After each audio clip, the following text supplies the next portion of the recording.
Throughout this video, you will see a multitude of clips that have resonated with me and perhaps you too.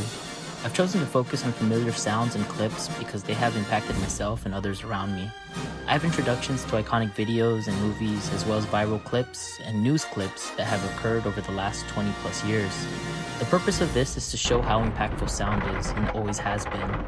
I wish to expand on Dominic Petman's idea of the oral punctum, which he has extended from the punctum created by Roland Barthes in Camera Lucida, while at the same time taking Gregory Ulmer's punctum of the moving image even further to focus on its sound.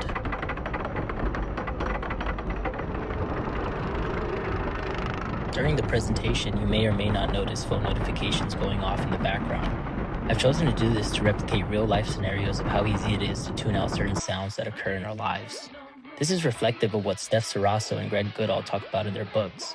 While Sarasso focuses mostly on the embodiment of sound and its distinctive functions internally, Goodall provides a history into what the modernity of sound has caused, which is a tuning out of mundane sounds like clocks and locomotives of the past to our present-day notifications of chimes and vibrations. Giving me a chance to win a VMA award. Yo, Taylor, I'm really happy for you. I'm gonna let you finish. But Beyonce had one of the best. If you pay videos close of attention all to this time. clip, you can see how what is being said through speech and sound has a direct effect on the listener. In fact, this viral clip from the 2009 MTV Music Awards has become an iconic Kanye meme that has been circulated multiple times online.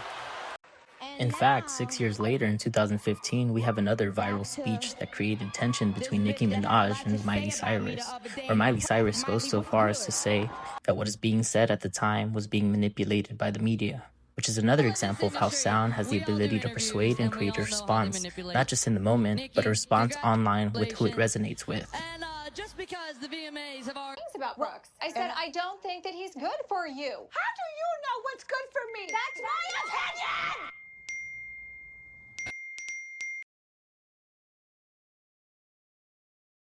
For this tragic news clip from the 9/11 terrorist attack, it does two things. One, it visually shows the atrocity committed, and two, you can hear the horror from those watching it, and the sound is haunting because if you're like me, seeing and hearing it can take you back to when it was done, showing how sound and visual both work together to create a bodily response from memory. We hold these truths to be self-evident. Here, I have chosen to use the most iconic speech I could remember to juxtapose Greg Goodall's use of Hitler in his book. He cites Hitler as being an influential voice of his time, where he was able to weaponize his voice to persuade his armies and his people. Hitler was well aware of the usefulness of technologies of his time, by radio and television, to spread his message of hate. I wanted to use a speech here to be more inspirational and positive to spread the message of unity and love through MLK. With the current climate of political separation, I wanted to reflect on another time where this was an issue, but there was a voice that championed for progression instead of regression. I want to highlight the power of speech through sound and how it persuades the listener, bringing attention to how oral stimulation moves us within. This is reflective of what Dominic Petman talks about when he talks about the oral punctum. It's the way in which sound moves us. It's the way in which sound causes us to react. I also want to mention here that I used modified footage of the speech that added color and turned it into 4K with current technologies through YouTube as a way of remixing what has already been done, a correct practice.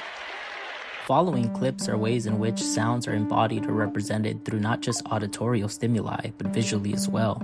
This is reflective of an interview that Steph Sarasso has in her book with Dame Evelyn Galini, a deaf solo percussionist who utilizes sound very differently than someone who is not deaf. Instead of using actual sound, she utilizes vibrations that cause a bodily feeling to make her music. This is also reflective of how Beethoven, who became deaf over time, was still able to compose masterpieces that are listened to today.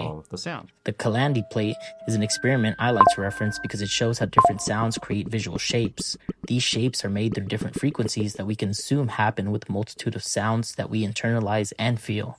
The mushroom experiment shows that sounds and vibrations are not limited to human interactions but happen everywhere. Notice the connections to the mushrooms are not telling it what to play. Instead, the mushroom itself has been given the tools to emit sound. This shows us that sounds can come from the most unexpected places. We just have to stop and listen for it. Here I wanted to show Morse code because I wanted to show how sound can be used to communicate when all other modes of communication are lost, there is still a way to do so by use of sound waves, usually reserved for worst-case emergency scenarios. When all other modes of communication are lost, there is still a way to communicate. Last two clips, I wanted to show how sound through music has shaped videos online. The song Gangnam Style is the first ever YouTube video to hit 1 billion views. The second clip is the current holder for most views on YouTube, which is the song Baby Shark. This reminded me of Dr. Arroyo's example in her book as YouTube being the site for choric invention. Within the kora and choreography of today, sound must be incorporated to create the punctum needed to create a response from the audience, in this case, an oral punctum. The fact is that sounds in the online world have the potential to become viral and a trend, something that encourages remixing from all users.